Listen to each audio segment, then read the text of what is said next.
Bonjour!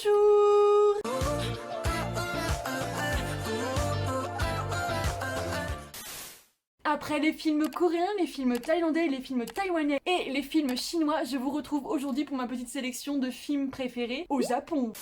Quand je pense à films japonais, il y a systématiquement deux titres qui me viennent directement en tête parce que vraiment c'est deux films qui sont juste incroyables.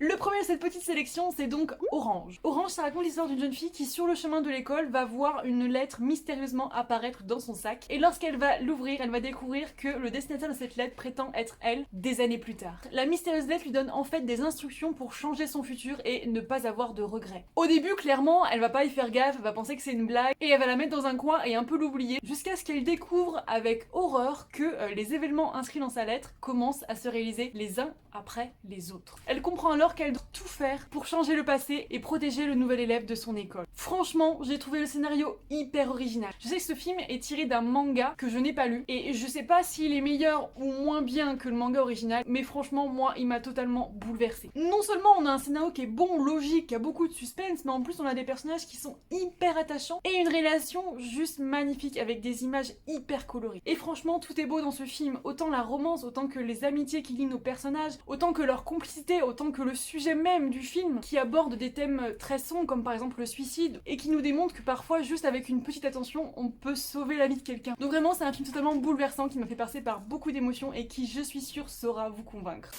Le deuxième film de la petite sélection, c'est évidemment Rurouni Kenshin, je sais pas si ça se prononce comme ça, qui est en fait une saga de 3 opus. Notre héros, c'est un personnage qui a tué énormément de gens en tant que samouraï et qui décide à la fin de la guerre de laisser tomber et de ne plus jamais prendre la vie de quiconque. Du coup, il plante son épée dans la neige et il s'en va sans se retourner, bien décidé à tenir sa nouvelle résolution. Sauf que malheureusement, son épée est récupérée par un autre samouraï qui lui a bien l'intention de l'utiliser. Le film bascule alors des années plus tard où les samouraïs sont devenus obsolètes suite à l'essor de l'industrie et des armes. Et on retrouve notre héros qui toutes ces années n'a fait que vagabonder dans le monde en aidant les gens sur sa route de manière totalement anonyme. Sauf que voilà, l'homme qui a pris son sabre des années plus tôt décide d'usurper son identité et de se faire passer pour lui en tuant plein de gens.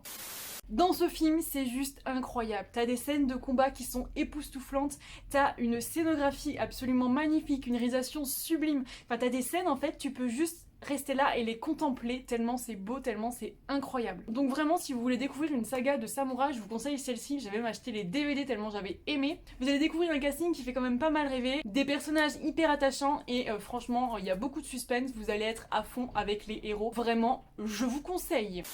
Donc voilà, c'en est tout pour ma sélection de films japonais. Dites-moi en commentaire si vous les avez vus, si vous avez aimé. Et vous, quels sont vos films japonais préférés? Et moi, je vous fais plein de bisous. Je vous dis à demain pour une prochaine vidéo.